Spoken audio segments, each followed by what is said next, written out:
1 Coríntios. Capítulo 13. E agora, passo a vos mostrar um caminho ainda muito mais excelente. Ainda que eu fale as línguas dos seres humanos e dos anjos, se não tiver amor, serei como o sino que ressoa ou como o prato que retine. Mesmo que eu possua o dom de profecia e conheça todos os mistérios e toda a ciência, e ainda tenha uma fé capaz de mover montanhas, se não tiver amor, nada serei. Mesmo que eu dê aos necessitados tudo o que possuo e entregue o meu próprio corpo para ser queimado, se não tiver amor, todas essas ações não me trarão qualquer benefício real. O amor é paciente. O amor é bondoso. Não inveja, não se vangloria, nem é arrogante. Não se porta de maneira inconveniente, não age egoisticamente, não se enfurece facilmente, não guarda ressentimentos. O amor não se alegra com a injustiça, pois sua felicidade está na verdade. Tudo sofre, tudo crê, tudo espera, tudo suporta. O amor jamais morre. Todavia, as profecias deixarão de existir, as línguas cessarão, o conhecimento desaparecerá. Porquanto em parte conhecemos e em parte profetizamos. Quando, no entanto, chegar o que é perfeito, o que é imperfeito será extinto. Quando eu era criança, pensava como um menino, sentia e falava como um menino. Quando cheguei à idade adulta, deixei para trás as atitudes próprias das crianças. Agora, portanto, enxergamos apenas um reflexo obscuro, como em um material polido. Entretanto, haverá o dia em que veremos face a face. Hoje, conheço em parte. Então, conhecerei perfeitamente, da mesma maneira como plenamente sou conhecido. Sendo assim, permanecem até o momento estes três: a fé, a esperança e o amor. Contudo, o maior deles é o amor. Segui o caminho do amor e exercei com zelo os dons espirituais. Contudo, especialmente o dom de profecia. Porquanto quem se expressa em uma língua estranha, não fala aos homens, mas a Deus. De fato, ninguém o compreende, pois em espírito fala mistérios. Entretanto, quem profetiza o faz claramente para edificação, encorajamento e consolação de todas as pessoas. Quem fala em uma determinada língua a si mesmo se edifica, mas quem profetiza edifica a igreja. Gostaria que todos vos falasseis em línguas, todavia, muito mais que profetizasseis. Quem profetiza é maior do que aquele que fala em línguas, a não ser que as interprete para que toda a comunidade receba a palavra que edifica. Portanto, irmãos, se eu for até vos falando em línguas, que benefício vos trarei, se não vos falar por intermédio de revelação, ou de conhecimento, ou de profecia, ou, ainda, de ensino? Até mesmo considerando objetos sem vida, mas que produzem sons, tais como a flauta ou a harpa, como alguém poderá reconhecer a música que está sendo tocada, se os sons formados por elas não forem distintos? E mais, se a trombeta não emitir um som claro e correto, quem se preparará para a batalha?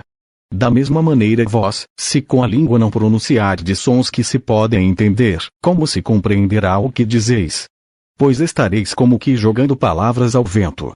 Realmente, há diversos idiomas no mundo. Contudo, nenhum deles é sem sentido. Portanto, se eu não compreender o significado do que alguém está comunicando, serei estrangeiro para quem fala e tal pessoa, estranha para mim. Assim igualmente vós. Visto que estáis desejosos por exercer os dons espirituais, procurai amadurecer naqueles que produzem edificação para todo o corpo de Cristo. Sendo assim, aquele que fala em uma língua, ore para que possa interpretá-la corretamente. Pois, se oro em uma língua, meu espírito também ora, mas o meu intelecto fica improdutivo. Diante disso, o que fazer então? Orarei com o espírito, mas ao mesmo tempo com a mente. Cantarei com o espírito, mas igualmente com a razão. De outra forma, se louvares a Deus apenas com teu espírito, como poderá alguém que está entre os não instruídos declarar o amém à tua ação de graças, visto que não entende o que dizes? É possível que estejas dando graças muito bem, mas o teu semelhante não está sendo edificado. Dou graças a Deus por falar em línguas mais do que todos vós. No entanto, na igreja, prefiro comunicar 5 palavras compreensíveis, a fim de orientar os meus semelhantes, do que falar 10.000 palavras em uma língua estranha. Irmãos, não sejais infantis em vossa maneira de pensar. Porém, quanto ao mal, sede como as crianças, contudo, adultos quanto ao entendimento. Pois está escrito na lei: por meio de homens de outras línguas, e por intermédio de lábios de estrangeiros, falarei a este povo. Todavia, mesmo assim, eles não me ouvirão, diz o Senhor. Desse modo, as línguas são um sinal, não para os crentes, mas para os incrédulos. A profecia, entretanto, não é um sinal para os não crentes, mas para todos os cristãos. Se, portanto, toda a igreja se reunir num lugar e todos falarem em línguas, e entrarem pessoas não instruídas ou descrentes, por acaso não dirão que estáis loucos? Mas, se todos profetizarem, e alguém incrédulo ou não instruído entrar, será por todos convencido de que é pecador, e por todos será julgado. Os segredos do seu coração se tornarão manifestos. E assim, prostrando-se, rosto em terra, adorará a Deus, testemunhando que, em realidade, Deus está entre vós. Portanto, qual a atitude correta, então? Ora, quando vos reúnes, cada um de vos tem um salmo, ou uma mensagem de ensino, uma revelação, ou ainda uma palavra em determinada língua e outro tem a interpretação dessa língua. Tudo seja feito para a edificação da igreja. Se alguém falar em uma língua estranha, que a falem somente 2, quando muito 3, um de cada vez, e que haja quem possa interpretar. Contudo, se não houver intérprete, permaneça calado na igreja, falando consigo mesmo e com Deus. Tratando-se de profetas, falem 2 ou 3, e os outros julguem com zelo tudo o que foi dito. No caso de ser concedida uma revelação a alguém que está sentado, cale-se o primeiro. Porque todos podereis profetizar, cada um por sua vez, para que todos sejam orientados e encorajados. O espírito dos profetas está sujeito ao controle dos próprios profetas. Porquanto Deus não é Deus de desordem, mas sim de paz. Como em todas as assembleias dos santos, as mulheres devem permanecer em silêncio nas igrejas, quando não lhes é permitido falar, mantendo-se em atitudes de respeito, como também a lei ordena. Se desejarem saber mais sobre algum ensino, questionem a seus maridos em casa, porque, para a mulher é vergonhoso conversar durante as reuniões da igreja. Porventura a palavra de Deus teve origem entre vós? Sois-vos o único povo para quem a palavra foi entregue. Se alguém se considera profeta ou espiritual, reconheça que o que vos escrevo são mandamentos do Senhor. No entanto, se alguém não reconhece essa verdade, deixe que tal pessoa siga em sua ignorância. Concluindo, caros irmãos, aperfeiçoai com zelo o dom de profetizar e não proibais o falar em línguas. Porém, que tudo seja realizado com decência e ordem. Irmãos, lembro-vos do evangelho que vos preguei, o qual também recebestes e no qual estáis firmes. Por meio dele também sois salvos, desde que vos apegueis com convicção à palavra que vos anunciei. Caso contrário, tendes crido em vão. Porquanto, o que primeiramente vos transmiti foi o que também recebi, que Cristo morreu pelos nossos pecados, segundo as Escrituras, foi sepultado e ressuscitou no terceiro dia, conforme as Escrituras, e apareceu a Pedro e depois aos 12. Depois disso, apareceu a mais de 500 irmãos de uma vez, a maioria dos quais ainda vive, embora alguns já tenham adormecido. Mais tarde apareceu a Tiago, e a todos os apóstolos. E, depois de todos, apareceu igualmente a mim, como a um que nasceu fora do tempo.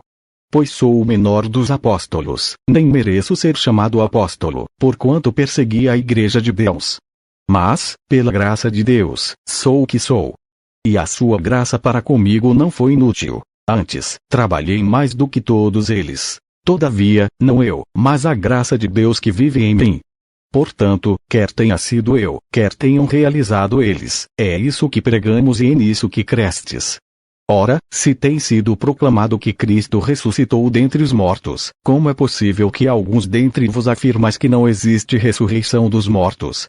Então, se não há ressurreição dos mortos, nem mesmo Cristo ressuscitou. E, se Cristo não ressuscitou, é inútil a nossa pregação, como igualmente é improdutiva a vossa fé. Pior que isso, seremos considerados falsas testemunhas de Deus, porque contra ele testemunhamos que ressuscitou a Cristo dentre os mortos. Todavia, se é verdade que os mortos não ressuscitam, então, ele também não ressuscitou a Cristo. Porquanto, se os mortos não ressuscitam, nem o próprio Cristo foi ressuscitado. E, se Cristo não ressuscitou, a vossa fé para nada serve, e continuais a viver em vossos pecados. Sendo assim, também os que dormiram em Cristo estão perdidos. Ora, se a nossa esperança em Cristo se restringe apenas a esta vida, somos os mais miseráveis de todos os seres humanos. No entanto, em realidade, Cristo ressuscitou dentre os mortos, sendo ele o primeiro dos frutos dentre aqueles que dormiram. Porque, assim como a morte veio por um homem, da mesma forma, por um homem veio a ressurreição dos mortos. Porquanto, assim como em Adão todos morrem, em Cristo todos serão vivificados. Contudo, cada um por sua vez. Cristo, o primeiro. Logo depois, os que são de sua propriedade na sua vinda. Então virá o fim, quando ele entregar o reino a Deus, o Pai, depois de ter destruído todo domínio, potestade e poder. Porque é necessário que ele reine até que absolutamente todos os seus inimigos sejam prostrados debaixo de seus pés. E o último inimigo que será destruído é a morte. Pois ele tudo sujeitou debaixo de seus pés. Porquanto, quando se afirma que tudo lhe foi submetido, é evidente que isso não inclui o próprio Deus, que conduziu todas as coisas à submissão de Cristo. Todavia, quando tudo lhe estiver sujeito, então o próprio Filho se submeterá àquele que todas as coisas lhe colocou aos pés, a fim de que Deus seja absolutamente tudo em todos. Se não há ressurreição, que farão aqueles que se batizam pelos mortos? Se, de maneira alguma, os mortos não ressuscitam, por qual razão então se batizam em benefício deles? De igual modo, nós mesmos, porque estamos nos expondo a perigos o tempo todo. Todos os dias enfrento a morte. E afirmo isso, irmãos, porquanto sois meu orgulho em Cristo Jesus, nosso Senhor. Portanto, se foi simplesmente por razões humanas que lutei com feras em Éfeso, que lucro obtive nisso? Ora, se os mortos não ressuscitam, comamos e bebamos, pois amanhã morreremos. Não vos enganeis. As más companhias corrompem os bons costumes. Como justificados que sois, recobrai o bom senso e não perqueis mais, porque alguns ainda não têm conhecimento de Deus. Declaro isso para vossa vergonha. Entretanto, é possível que alguém questione: como ressuscitam os mortos? E com que espécie de corpo ressurgirão? Insensato! O que semeia não nasce a não ser que primeiro morra. Quando semeais, não semeais o corpo que virá a ser, mas apenas uma simples semente, assim como a semente de trigo ou outra qualquer. Mas Deus lhe dá um corpo, como determinou, e a cada espécie de semente dá seu corpo apropriado. Nem toda carne é da mesma espécie. Os seres humanos têm uma espécie de carne, enquanto os animais possuem outra, as aves outra, e os peixes uma outra diferente. Também existem corpos celestes e corpos terrestres. Todavia, um é o esplendor dos corpos celestiais, e outro diferente é o brilho dos corpos terrestres. Um é o esplendor do sol, outro da lua, e outro ainda o fulgor das estrelas. E as estrelas diferem em luminosidade umas das outras. Assim será com a ressurreição dos mortos. O corpo que é semeado é perecível e ressuscita imperecível. É semeado em desonra, mas ressuscita em glória. É semeado em fraqueza, porém ressuscita em poder. É semeado um corpo natural, contudo ressuscita um corpo espiritual. Ora, se há corpo natural, há também corpo espiritual. Da mesma forma, está escrito: Adão, o primeiro homem, foi feito alma vivente. O último Adão, no entanto, é espírito vivificante. Assim, não foi o espiritual que veio primeiramente, mas sim o natural. Depois dele então, chegou o espiritual. O primeiro homem foi formado do pó da terra, o segundo homem é dos céus. Os que são da terra são semelhantes ao homem terreno, os que são dos céus, ao homem celestial. Assim como obtivemos a imagem do homem terreno, receberemos de igual modo a imagem do homem celestial. Contudo, irmãos, eu vos afirmo que carne e sangue não podem herdar o reino de Deus, nem o que é perecível pode herdar o imperecível. Eis que eu vos declaro um mistério. Nem todos adormeceremos, mas certamente, todos seremos transformados, num momento, num abrir e fechar de olhos, ao som da última trombeta. Porquanto a trombeta soará, os mortos ressuscitarão incorruptíveis e nós seremos transformados. Pois é impreterível que este corpo que perece se revista de incorruptibilidade, e o que é mortal, se revista de imortalidade. No momento em que este corpo perecível se revestir de incorruptibilidade, e o que é mortal, for revestido de imortalidade, então se cumprirá a palavra que está escrita: devorada, pois, foi a morte pela vitória. Onde está, ó morte, a tua vitória?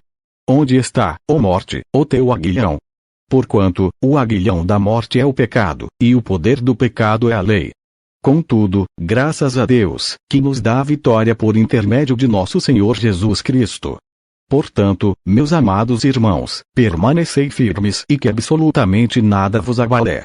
Dedicai-vos, dia após dia, à obra do Senhor, plenamente conscientes de que no Senhor, todo o vosso trabalho jamais será improdutivo. Quanto à oferta para o povo de Deus, fazei-vos também da mesma forma como orientei as igrejas da Galácia. No primeiro dia da semana, cada um de vos separe o que puder, de acordo com a sua renda, e aguarde para que não se façam coletas quando eu chegar. Então, quando estiver entre vós, enviarei com carta de recomendação os homens que aprovardes para levarem vossa contribuição para Jerusalém. Se for conveniente que eu também vá, eles me acompanharão. Depois de passar pela Macedônia, por onde tenho de atravessar, irei até vós. Provavelmente, eu permaneça convosco durante algum tempo, ou até mesmo passe o inverno entre vós, a fim de que possais cooperar comigo, para onde quer que eu tenha de ir. Porquanto, desta vez, não vos quero ver apenas de passagem. Pelo contrário, anelo ficar algum tempo convosco, se o Senhor o permitir. Contudo, permanecerei em Éfeso até o Pentecoste, porque se abriu para mim uma porta ampla e promissora, mas os inimigos são muitos. Caso Timóteo chegue, tomai providências para que ele não tenha nada que recear entre vós, pois ele trabalha na obra do Senhor, assim como eu. Portanto, ninguém o despreze. Mas ajudai-o a prosseguir viagem em paz, a fim de que ele possa retornar até mim, pois o estou esperando juntamente com os irmãos. Quanto ao irmão Apolo, insisti que fosse com os irmãos para vos visitar. Todavia, ele não quis ir agora de modo algum. Irá, porém, assim que tiver uma boa oportunidade. Vigiai, permanecei firmes na fé, portai-vos corajosamente, sede fortes. Fazei tudo com grande amor fraternal. Irmãos, sabeis que os da família de Estéfanas representam os primeiros frutos da Acaia. Eles têm se dedicado a um ministério dos santos. Portanto, suplico-vos agora que também vos sujeiteis aos que são como eles, assim como a todo que coopera e ministra na obra. Alegro-me com a vinda de Estéfanas, Fortunato e Acaico, pois eles supriram o que me faltava da vossa parte. Porque revigoraram o meu espírito assim como o vosso. Homens como eles são dignos de todo o vosso reconhecimento. As igrejas da província da Ásia vos enviam saudações. Áquila e Priscila vos cumprimentam fraternalmente no Senhor, assim como a igreja que se reúne na casa deles. Todos os irmãos daqui vos saúdam. Cumprimentai-vos uns aos outros com o costumeiro beijo santo. Eu, Paulo, escrevi esta saudação de próprio punho. Se alguém não ama o Senhor, seja amaldiçoado. Agora, pois, Maranata. A graça do Senhor Jesus seja convosco. Recebam o amor que tenho por todos vos em Cristo Jesus. Amém.